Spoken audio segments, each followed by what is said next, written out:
So,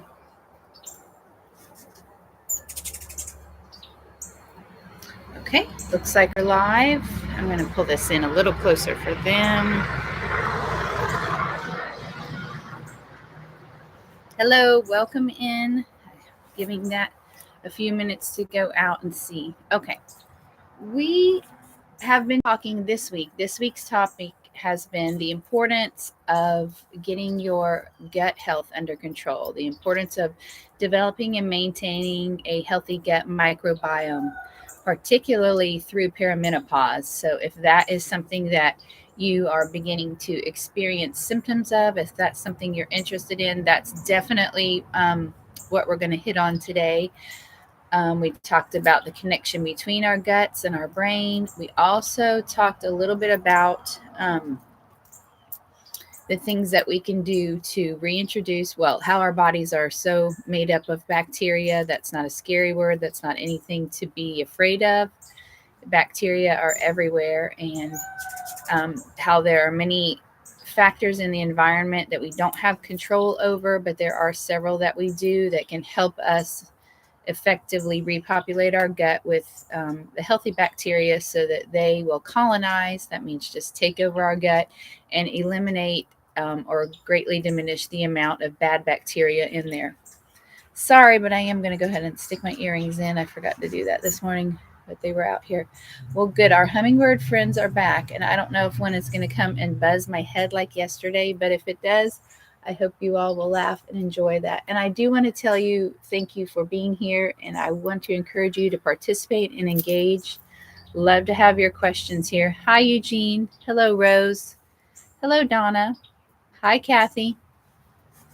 So, if you are interested in either improving the health of your gut microbiome or of that of your spouse, or even if you still have children in the home, this is the place to be today. The primary way that that is done is first controlling the things that you can control. So there are things in our environment that we can't control. There are things that we can be aware of and avoid. And then there are things that we can specifically include to go ahead and build that. And that is fermented foods. And one of the favorite fermented foods that I'm going to talk about and share today with you, as well as how to make it an easy, just part of your routine that you don't even have to think about, and recipes, is for milk kefir or dairy kefir. Again, this is not something you have to spend a lot of money on. This is just something that you can adopt as a wellness habit every day on a regular basis, and you can enjoy the benefits right away. But one thing we didn't talk about yet is the importance of integrating healthy foods, and particularly milk kefir, in if you are suffering from any perimenopause symptoms. So that's what we'll talk about. I want to encourage you to participate in the chat, if you will, and ask me questions because I love to hear from you. Hello, Marcia. Hello, Jaden. Thank you for being here. Don't forget, up there you can collect your daily heart me. You can participate in other ways and join this community. And I am happy to be here, and I'm happy to be building a new community. So thanks. Dave, John, good to have you here. Hello, Meemaw. It's good to have you. Good to see you here, Lori. Okay, so if you are new and you don't even know what milk kefir is, it is one of my favorite and most effective fermented foods that has been such a blessing and such a health boost that I can't even begin to talk about it. Even if you're not suffering from any perimenopausal symptoms, what if you have other stomach irregularities, we'll call them? So any of the gas, the bloating, the upset stomach, the diarrhea, the constipation, any of those things, any dysregulation of the bowel, of the gut, can be effectively eliminated by the inclusion of fermented foods, particularly milk kefir, because it's just so easy. What it is there are these things called kefir grains. They're nothing to do with grains. It is just the name that's been given to them. They look like a mass of spongy cauliflower. They're white. usually. And they are a symbiotic culture of bacteria and yeast. It's a mass that grows and forms. And as you feed it, because it does feed on the lactose, the milk sugar, they will continue to multiply and grow. And you'll have plenty to share with your friends, plenty to put away in the freezer in case you have an accident and accidentally kill them. They are so resilient. That's so hard to do. That's not even really a concern. But I also want to tell you how easy it is to make. So you're going to take these grains and you're going to take about a tablespoon of them and dump them into the bottom of a glass mason jar. Okay. Once they're in there, you're going to fill the rest of the jar with the quart of milk. And then you are going to swish it around, stir it up, whatever you want to do, and cover it lightly. Then shove it into the back of your countertop. You can even put it in a dark cabinet if you wish to. It doesn't matter. It is going to repopulate and affect the natural bacteria that already exist in your home. You and your family have a particular group of bacteria, and when you go somewhere, to a hotel, to an Airbnb, to a, if you stay at a condo for a week, your bacteria takes over that environment. So anyway, so the back to the milk kefir that you've just started, it's going to culture, which simply means do its magic, okay, for the 24 hours that it sits there on the counter. So during that time, the bacterias and the yeast are busy feeding on and consuming all of the milk sugar and lactose. But what studies have shown now and are telling us is, oh goodness, is that these bacteria and yeast now also have been shown in studies and proven to eliminate many, if not all, of the harmful environmental toxins that would have been contaminating the milk, such as pesticide residues. Those are things that you don't want to take into your body. So while I would not encourage you to go to the store and just grab some milk off the shelf and drink it, I would encourage you to go to the store, grab some milk off the shelf, ferment it, and turn it into milk kefir, and then consume it. And that would be one of the most healthy decisions you could make for your body. Usually, we're concerned about making sure a lot of the foods and things that we buy are organic or bear that organic label. Now, while that label has really become almost worthless and a bit of a marketing term, it is supposed to indicate to us that the milk, not only the cows haven't been treated with hormones, I think they've managed that because of the uproar of the people, but it means that the cows supposedly haven't been fed grains that have been sprayed at harvest time with Grazon and Roundup, so that the wheat is desiccated. It means it dies off quickly, and then they're able to harvest it more neatly and get a more massive harvest. And that's why it's used. It's not anything about weed management. It's really about how it can make the harvest more beneficial or prolific and make it easier for the harvest machines to come through the field and get it. So they are sprayed with Roundup. And we know over and over again that Roundup has been shown for the landscapers that use it in lab tests and everything. Roundup is a known cancer causer. So we wouldn't want to regularly consume that in our milk. And so I would encourage you to use and drink raw milk for your children. As an adult, I don't personally sit around and drink milk, but if I were going to have some milk, I would make sure that it was the raw milk, and that's why we have dairy goats here. But the the the important thing here is that this is not expensive. You don't have to go buy the fancy schmancy milk. Just the regular milk from the store. Have a little fat in it. It'll make your kefir experience better. So if you can't do 2% or whole milk, skim milk will still produce an adequate product. It just may not be something that you love. You really want that creamy mouthfeel that good, healthy animal fats provide for you. But that's another topic for our health and wellness. Let me take a breath, take a beat, take a pause here, and to reintroduce myself. And so my name is Mel, and I am here talking all things biohacking, anti-aging, and wellness for those of us that are over 40. So if that's something that interests you and you want to be a part of this community and this discussion, I'm here every day. So that's what I'm all about. That's what a lot of my content focuses on. And I want to help you just educate yourself, and you find something and say, hey, that's a benefit of that. I can do that. Or, um, I just don't have the time or hassle for that, and I'm not going to do that. And either way is fine. But I want you to be aware that there are options out there other than going to your doctor and saying, this hurts. What do I do? And he tells you you have arthritis or something, and then you're forever on this anti-inflammatory or whatever for the rest of your days.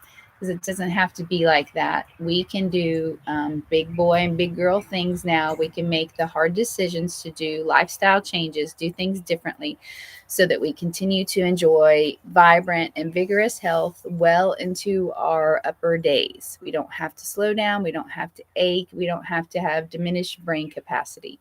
If you're wondering why I do keep looking over here, today I have added in another stream, another platform that I also am live on. So they are with us today. Hey, boss, what's up? Hi, Donna. Good morning.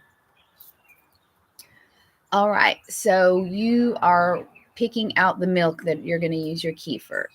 It's important that you don't use ultra high temp pasteurized milk. Otherwise, any of the other milk in the grocery store will be fine. But again, this is a simple and affordable thing. So you don't have to worry about getting it perfect, getting the right milk, making sure that you don't do something wrong, because that's the beauty of this. It's simple, it's quick and easy. You've poured the milk over your kefir grains, you've set them there on the counter, and after 24 hours, you will go back. If you think of it throughout the day and you happen to be home, you can walk by and give that jar a shake, but you'll cover it lightly and you'll set it there, and those little grains, those little beasties are going to go to work doing their job, okay, of eating up and feeding on the milk sugar, which is lactose.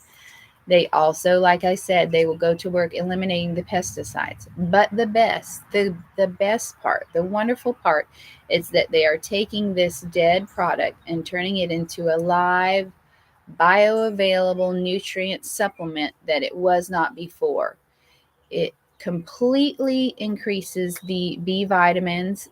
There's a whole spectrum of vitamins, but not only does it increase them, it puts them in a form that makes them bioavailable for your body. In a little while, we'll even talk about K2 and how that is produced in the milk kefir and what it does for us that are wanting some perimenopausal support. So it turns the milk that was basically dead and worthless into a magical, wonderful, healthful elixir. It's like bubbly, it's effervescent, it is slightly sour, but not really. In fact, the longer that you allow it to ferment, some people do longer than 24 hours, they do 36 or even 48, the health benefits continue to increase. Of course, the amount of bacteria in there will continue to multiply, so you'll have more of them in your gut.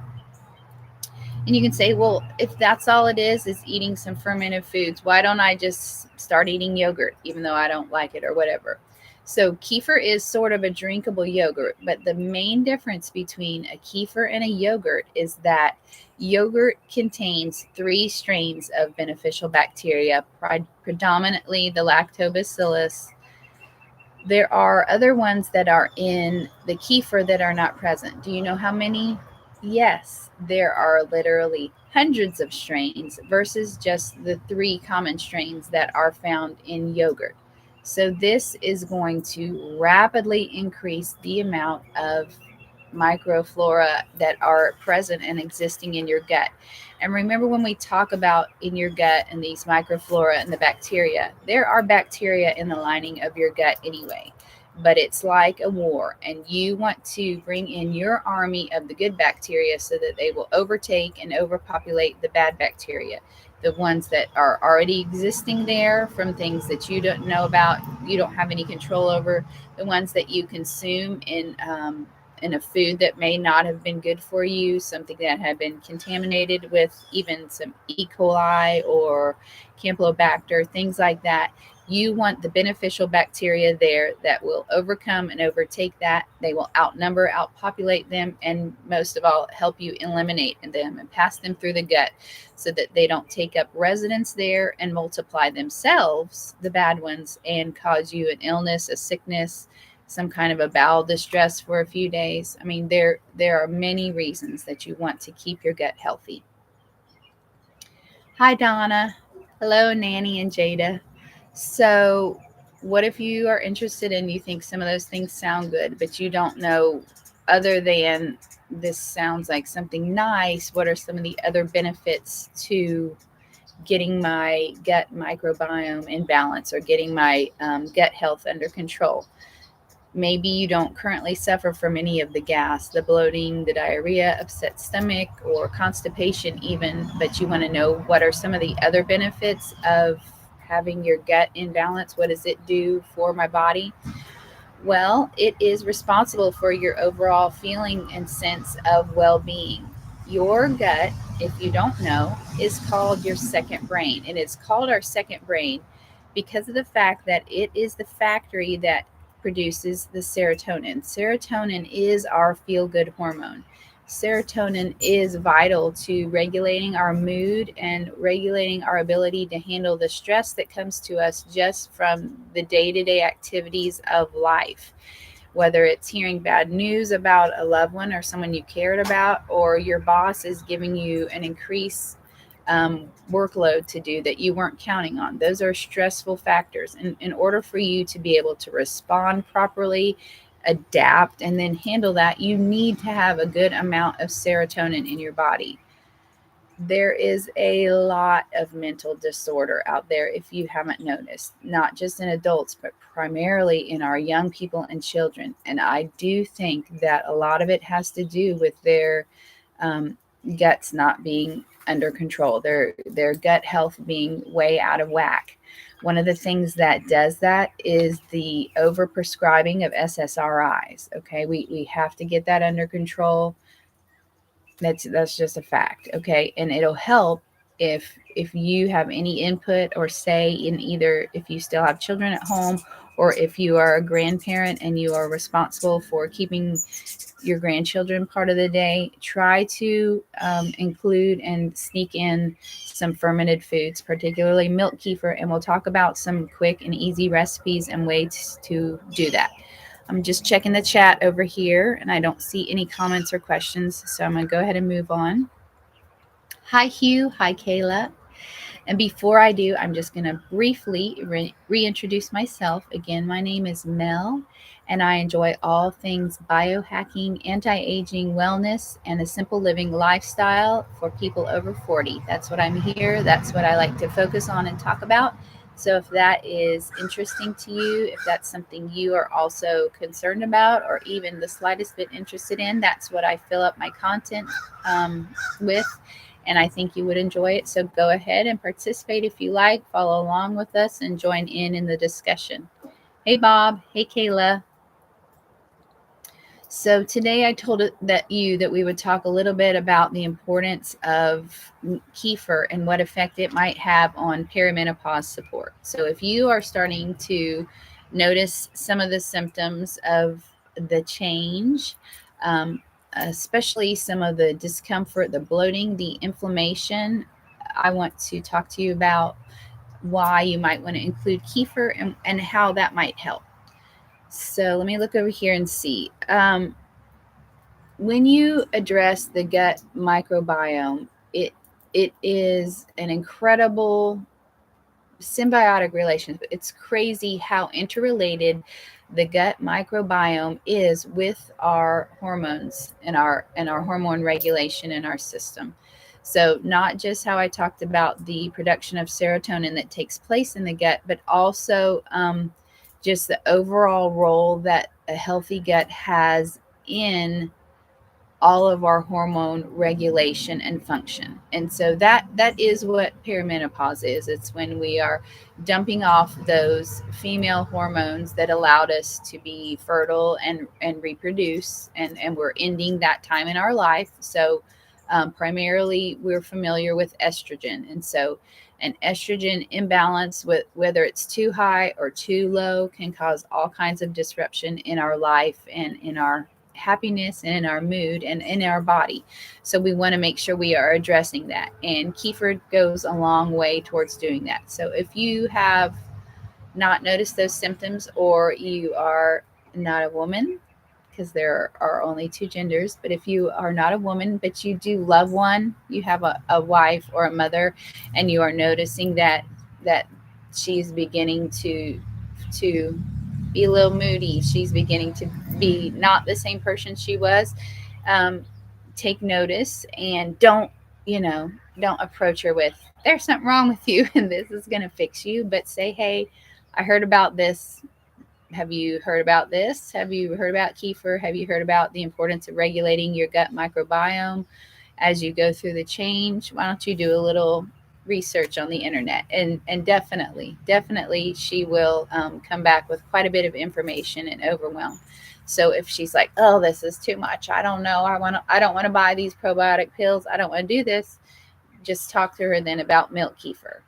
And you can buy some at the store, and we'll talk about that in the future, but making it at home is the way to ensure that you are getting just a plethora of the strains. So welcome in. Good to have you, Only One, and Alberto. Nice to see you. Let's talk about milk kefir. So perimenopause can alter our gut microbiome. I talked to us about that. It's a source of diverse probiotics. It restores and maintains a healthy gut. Balanced gut supports, this is the word that I wanted to make sure I got right, so I printed out my notes. Estrobolome, Estrobolome, and that is a special strain or special collection of gut bacteria that is primarily there to manage and control estrogen levels. So the creator, he's been very detailed in our body, and he knows about the change. And so he has prepared a strain of bacteria that will exist or can colonize, can exist in your gut, called estrobolome. And they are the ones that are there to specifically address the estrogen in your body and in your gut. So they help metabolize estrogen. So what that means is, if you are having an excess of estrogen, or you recently have had a dumping or a shedding of it, and it comes into your gut, they are there to metabolize it, to eat it up, to eliminate it, to flush it quickly from your system, okay, and to maintain a proper level so that there's never an excess or buildup of it in your gut, because that is literally what causes some of that bloating that we feel, that bloated feeling down there. It's not really necessarily water weight, it is often an excess of estrogen. Isn't that peculiar? I find that very interesting and very detailed, and I'm very thankful that there's something there that can address that. So, again, that estrogen excesses are linked to perimenopause symptoms like bloating, mood swings, and breast tenderness. So, yes, those are all symptoms that we either experience. Some people have them, they experience them monthly, and then as that begins to change or slow down or become irregular, it also stays there and becomes part of the change, part of perimenopause. And perimenopause, the difference in that is perimenopause is just the period surrounding menopause. Menopause is when you actually have stopped for more than 1 year, then you are said to have gone through menopause. But perimenopause is the time around. It's when you are having the mood swings, you are, and it could last months or years. Sometimes the range given is from age 43, that's how young, all the way up to 60. Some people don't begin, or I don't think I would have lived if someone experienced it all those number of years, but that's like the age range that's given around perimenopause. Hello, Dirty Crocs. Hello, Tay Tay Shack. Good to have you here, and welcome in. So, a lot of the reason that you have some of those discomforts, though, that we talked about around perimenopause is because of the excess estrogen, and milk kefir does a lot to regulate that in your gut microbiome. It's just another benefit that we can stack on top of the other reasons that we already talked about that we want to include milk kefir in our diet. So we talked about including it, and maybe you're convinced you'd like to try it. I told you about how easy the process is. So you put it in the counter, or you put it in the cabinet, or put it on your counter, and 24 hours have passed. And now what do? Well, you will go in and you just get a little mesh strainer. You will dump the contents of the jar, let it pass through. It will collect those little grains. We call them the little spongy cauliflower looking grains, kefir grains. They're just a culture there. Um, and there's nothing wrong with them. They're great. They're not used up. You get to, guess what? Keep them and use them to start your next batch. So you don't throw them away. Careful you don't wash them down the drain. Don't rinse them. A lot of people talk about rinsing your kefir grains. Don't rinse your grains, because you are often knocking off a lot of the new baby kefir grains that are starting, and also the ones that haven't had a chance yet to set up and colonize. So what it is if you are familiar with biofilm, and the best way that I can explain that would be if you like to go river walking, or you've ever been to a river or a stream that has water passing over it. If you'll notice over those rocks, there's like a slick buildup. Sometimes it gets mossy, but there's a slick kind of interlocking green buildup. But that is a biofilm. Another nasty example is maybe your teeth when you wake up in the morning, how they would have that biofilm buildup that then forms the plaque and the tartar. Biofilms, they exist a lot in our body and in nature, and a lot of times they form to protect things. They make a nice little biofilm that prevents things from getting in, but sometimes, like as with our teeth, they would build up and form plaque or tartar, or on the rocks they are making a coating that makes it fun for us to go tubing, or makes it slick or slippery. But on back to the kefir grains and the biofilm has formed around the grains when they have been sitting in the milk and the milk lactose, and so they'll be sometimes shiny, sticky, stringy. You don't want to rinse that biofilm off, though. That is important to keep. So don't put them under the sink and spray them off and get them back to pristine kefir grains. You just want to take them with their biofilm, with whatever has formed on them. You'll put them in a new jar, pour over your new quart of milk, and go on. So what do you do with the milk that just was turned into kefir? You now have this quart of milk kefir. Well, if you want and you're interested, you can just turn it up and drink it right then. That is a nice and bubbly, effervescent beverage to enjoy. I don't particularly like it at room temperature. So if I were just going to drink it straight up, I would go ahead and put it in the fridge. And what it has become is basically a thick and drinkable yogurt with bubbly effervescence in it. A lot of times, kefir is called the champagne of dairy. It doesn't really have any particular taste. It doesn't taste like milk. It doesn't taste like rotten milk for sure. It just tastes like a somewhat slightly soured, like a drinkable yogurt, is what I'm saying. It's plain, it's unflavored. If you want to flavor it, you could take the easiest way could be dump in 4 or 5 frozen or regular, they don't have to be frozen, blueberries, and you could put them in the fridge and let that sit either on the counter and culture further for 24 more hours, or put it in the fridge for 24 hours or until it was chilled, and it would continue to culture, but it would culture more slowly. So what they tell us is that one day or 24 hours on the counter is equal to 1 week in your refrigerator. So that's how much they slow down in their metabolism the kefir bacteria that are now in that milk.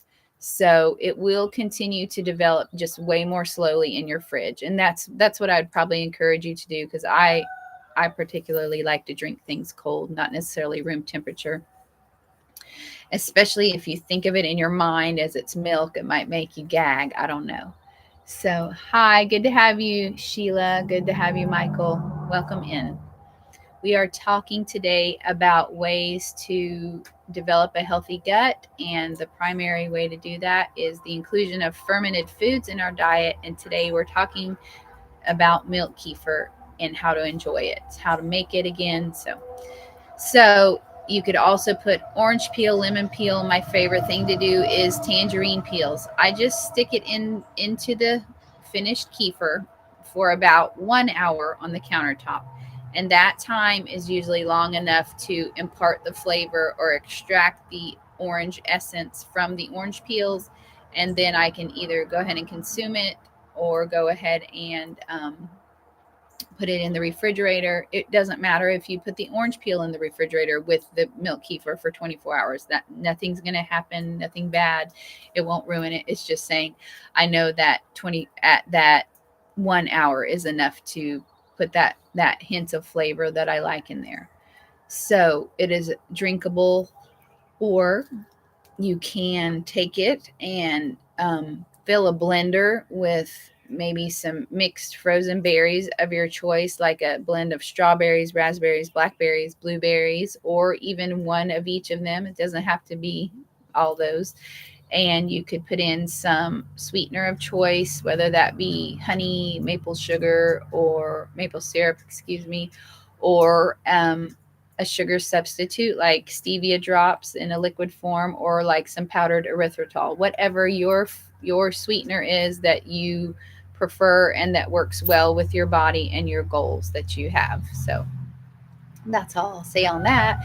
And then you're going to put the lid on it after you pour the kefir over your berries. Now, maybe you don't think you could eat that or drink that whole quart, and you just want to do half of it one day and half of it tomorrow. That works perfectly fine. So, but if you're going to maybe have one for yourself and serve one to your spouse, that would be great too. So go ahead and you'll blend it up and it'll make it a nice smoothie consistency. If you wanted, you could add ice, but normally I find that the frozen fruit is enough to turn it into what I like for a smoothie. This is a great time if you are already doing a lot of the other changes that we've talked about and the inclusions into your diet, particularly collagen peptides, any amino acids that you know that you are working on for your skin or for your cellular health. This is a great time to put any of those powders in there. You could, but don't need to add a protein powder. But because there is already plenty of protein in the milk, and there's most of all calcium in there, which as we age, that's another good reason to include kefir in our diets for perimenopause support. The calcium is definitely beneficial to our bone health, and we want to support that too. Hello, welcome in, Howard. Good to have you. Hello, Taylor.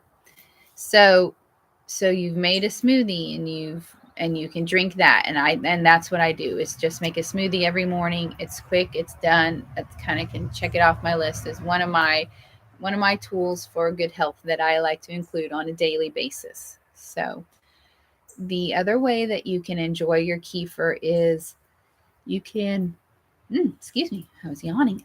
You can make that into a dressing. I do cook from scratch. I do make homemade dressings, so this wasn't anything different. It just involved me changing from using sour cream and buttermilk to make ranch to instead using my finished milk kefir. So a lot of times I still will include sour cream in it, but and then you just put in your other herbs, your dill especially, that's wonderful, some onions, or either dried onions, onion powder, garlic, whatever your favorite buttermilk ranch dressing recipe is. You will use the kefir in place of the milk or buttermilk, and it makes a wonderful, creamy and tangy ranch dressing. And every time you either dip and eat, because a lot of us don't use salad dressing just for salad. We use them as dips for things now. or pour it over a salad, you are helping to populate your gut with millions and millions of those microbiota. I'm going to lean down and grab my tea and check for questions and comments over here. Are we doing well? Yes. Yes, we are. Okay. I don't want to bump the tripod and bump you.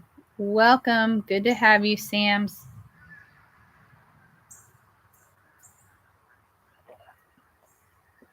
So while we're talking about the perimenopause support and the importance of milk kefir, the decline in estrogen in our bodies is one of the primary factors for the bone loss. Okay, the loss in our bone density. So rather than, you know, taking in a, I don't want to say mean things, but a made in a laboratory replacement for the calcium that we're losing, it is far more beneficial, far more effective, far less expensive to include it with a natural replacement.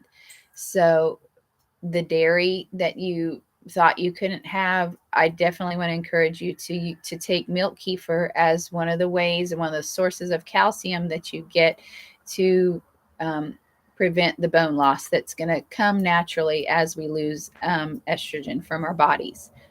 Also, exercise, hint, hint, weight bearing exercise, that is a major health benefit that will cause us not only to feel great and be flexible, but it also works so wonderfully hand in hand, muscles and skeleton, the musculoskeletal system.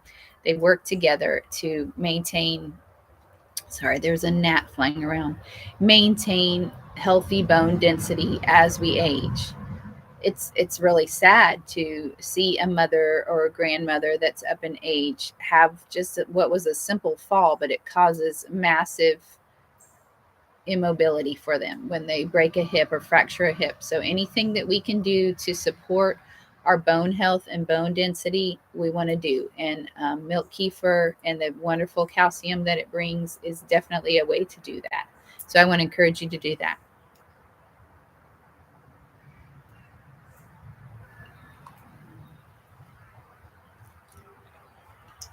Okay, if you are just joining us, I will remind you again of who I am and what I do here.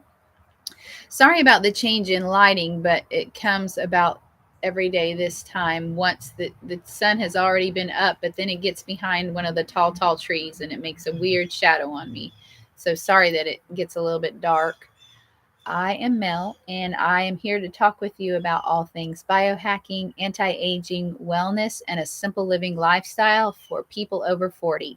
So, if you are Gen X, you are my people, you are who I want to talk to, and I want to encourage to make simple but sometimes difficult lifestyle changes, integrate new habits and new foods and new ways of doing things into your life that will enable you to have a long and vigorous life full of health and vitality. You'll be able to move and do the things you like to do. And most of all, your brain performance will be as it should. Again, if you have a loved one that has suffered from any kind of diminished brain function, including being diagnosed with dementia or Alzheimer's, and you've seen the mental decline, it's painful, it hurts, and it doesn't have to be that way. There are definitely proven ways, actually five proven ways to prevent and reverse dementia and Alzheimer's. And more people don't do that. They just, again, go on the pharmaceutical way. But I want to talk to you about what I am doing to continue to enjoy a vigorous and healthy lifestyle well into my 80s and 90s. Um, the creator may not have designed for me to live that long, and that's fine. We do all have an end day, and whatever that day is, I want to be running hard up until that day. I don't want to be a burden to my children or my spouse. And most of all, I've worked hard all my life, and I know many of you have as well. And don't you want to be able to take the resources and the funds that you have saved up from a lifetime of work and be able to go ahead and now enjoy doing things that you've always wanted to do. The reason you set that money aside wasn't just to exist. You want to go places, you want to do things, you want to enjoy hobbies, you want to enjoy visiting people, travel maybe. So I want to encourage you to do some hard things, just like it was kind of a purposeful decision that you made to set that money aside for your future. You want to do these things that can set and maintain good health aside, because it doesn't do any good to have all the money in the world if you can't go, if it hurts to move, if you don't have the will to move, if you probably wouldn't know, but if you don't have the mental capacity to keep up and go with a spouse, that would be very painful for them. So let's do what we can to maintain. This week what we're talking about is a healthy gut microbiome. Hello, I think it says Elva. Welcome in. Good to have you here. Any comments over there? No. Okay.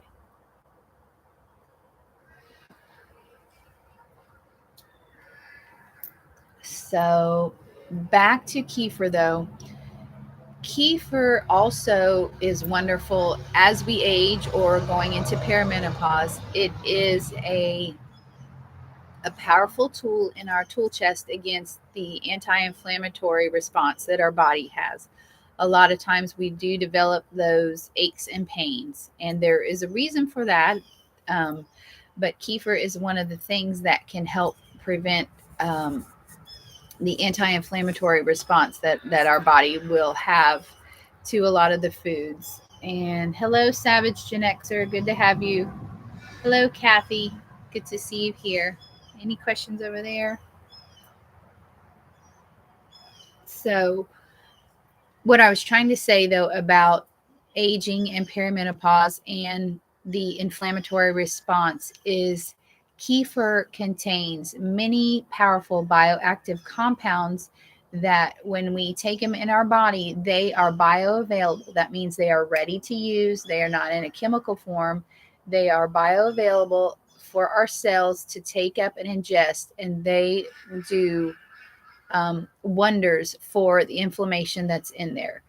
I don't know why it's there. I'm glad it's there. I was glad to find that in many studies, but now in habit and in practice, I have seen it bear, true in my body and in my health as well. So if you are already having problems with inflammation and you want to see can kefir help with that, you don't just drink it one day and say, "Oh, that didn't work." But you know what? It just might.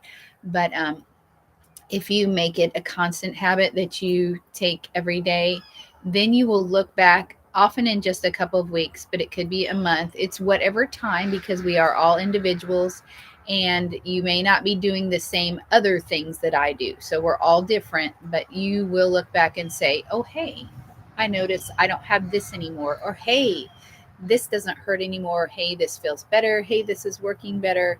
"Hey, my brain didn't stutter when I was trying to recall that name or that place." So you might just notice over time the changes, and that will encourage you to continue on. Remember last week we talked about the importance of proper sleep and adequate hydration. And those things, these are just habits that we are going to build one on another to that will take care of performing the biohacking. We are doing the things to support our body, our biology that we are designed to do. A lot of times our bodies are suffering from maybe decades of abuse and not being taken care of. It's not too late to stop that and to reverse that. It is not too late. Um, there's a saying in natural healthcare, or by healthcare practitioners that practice alternative healthcare, and that is normally that it takes 1 year of a change to reverse every 5 years of abuse or of a problem that has been going on. So you might find with kefir that is sped up, but that's usually what is generally the correlation that they have found. I don't know, but so I'm just saying, if you are stacking every day, I'm staying hydrated well. Every day I'm making sure that I include all the trace minerals my body needs from whole unrefined salts. Every day I'm going to bed at a regular time and I'm waking up with the sun. I'm following my circadian rhythm. Every day I am going out and I'm getting some mindful, purposeful activity in that causes me to bear weight. Okay. Every day I am including fermented foods in my diet. You are building, you are stacking these habits one on top of each other. None of them cost you any extra money. They just cause you to take money you were spending on something else and spending it on this instead. Or some of them were free, like the going outside and bearing weight. Okay. All that is, it could be walking, but it could be using your body weight, pressing your arms up against the wall, whatever it is. These are these different habits, and they are the things that I talk about all week individually, separately, so that you get an idea of what to do. Those are some of the topics we're covering this month. But these are the habits that you're going to stack one on top of the other that will affect the changes in your health that you want to see. And you will find that over time, your investment in yourself really paid off. Your skin looks better, your joints don't ache, your muscles still have tone, you don't have sagging in places that you would. You look around and you maybe see your friends that are your age having. You're going to want to invest in yourself. You're going to want your brain to keep working well into your 80s and 90s. Okay. So do these things, and I am here to talk about that and to make you aware of them. And then I hope you'll, of course, I have other content about it that talks about it in more detail, or maybe explains the scientific studies. And again, I'm not a doctor, and this isn't healthcare advice. This is anti-aging and longevity hacks. That's what it is. Things that I personally do that I have seen benefit me and my body and my circumstance, and I would like to share with you. It's not about keeping secrets or gatekeeping, as they call it. And then I want you to go and you do a little investigation. There's plenty of information available on the internet, because the alternative is to go to your doctor and say, hey, this hurts. Hey, this is broken. Hey, I can't do this anymore. Hey, my brain. And he'll say, all right, let's run these tests. It looks like you have blah, blah, blah. And then you are destined to be on a certain prescription regimen for the rest of your life. And that is not how um, a healthcare model should work. That's actually a sick care model. You're not being cured of it. They didn't investigate the underlying causes for your dis-ease. They just said, here, take this to manage the symptoms. And then you'll have to do that for the rest of your life. And there's no end date. And when you ask him, you'll say, okay, when can I stop taking this? The answer is crickets, because the plan is forever. So if you want to avoid a lot of that, or if you want to reverse, maybe you are already on a medication for blood pressure or diabetes, do some investigation, and I'll talk about it in the future, but that is not a sentence. If you want to do something different, if you want to get off those medications, you absolutely can. Don't just stop taking them, but do the things, do the investigation, find out what are alternatives to this. How can I regulate my blood pressure? How can I manage this? How can I lower? And you will find real, credible, and effective answers that are not what the mainstream healthcare model is providing for you. And that's what I want to encourage you to do, because our money and our resources, and most of all our health, which is one of our most precious resources, are unique to us and they are ours, and they're not for someone else to take. I would rather pay right now and invest my time and my money in growing good food for myself than I would rather take that money and give it to a doctor in the future. And that's just the way it is. That's how I'm made, that's how I'm built. And if that resonates with you, if that speaks to you and you're interested in content like that, that's what I'm here to talk about. It's getting ready to make me verify. Okay. I'm really me. I'm really here. Oh, I did it wrong. I have to slide the puzzle piece in. There we go. So yes, my name is Mel, and I'm here every morning from 6:30 to 7:30, and I talk about all things biohacking, anti-aging, wellness, and a simple living lifestyle for people over 40. I'm here for you, Gen X crew. I'm here for helping you find out and then go a little further and investigate on your own. What are some changes and things that you can do to make your life better, to help you enjoy a vigorous and healthy life well into old age, to help you enjoy the money that you worked hard to earn? Enjoy time with the people that you care about, enjoy time with the activities and hobbies that you are interested in, and most of all, have your brain work well while doing it. Hey, Julie, good to have you. Hi, Donna. Hello, hello, welcome.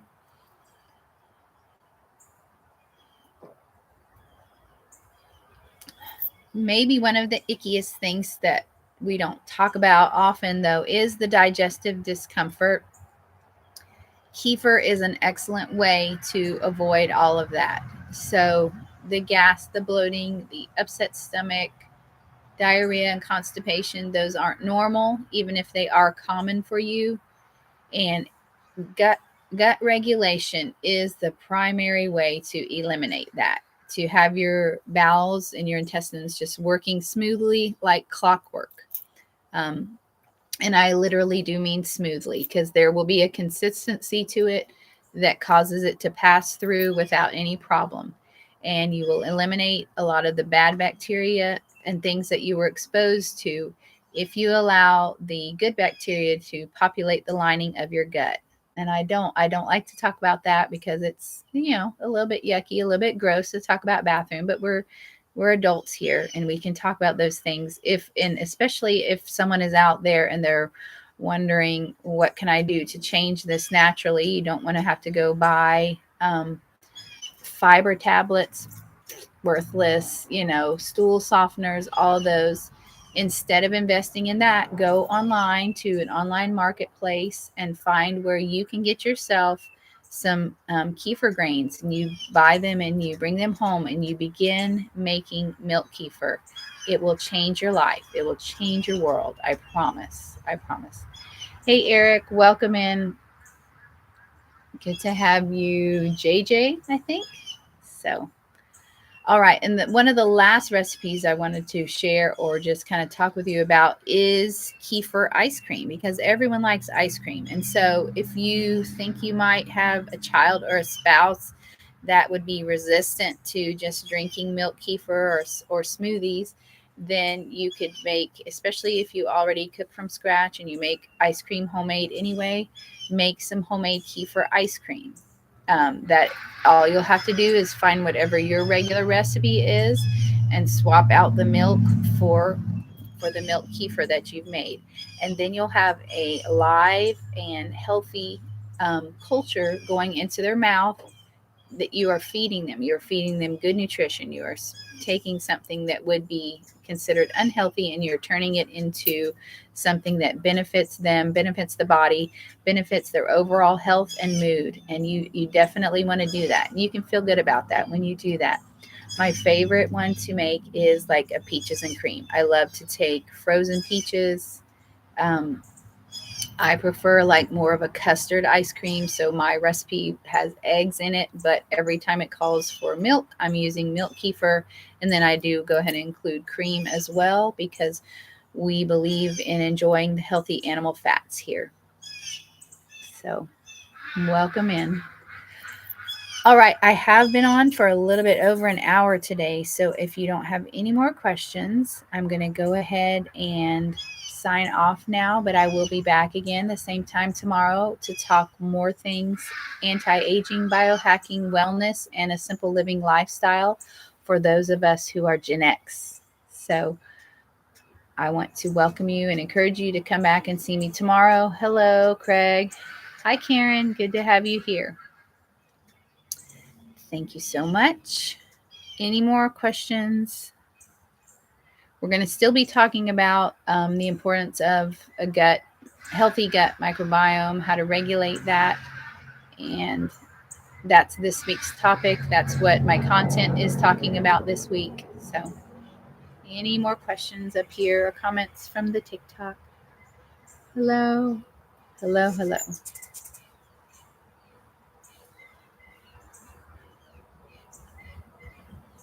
Okay, well then, see you tomorrow.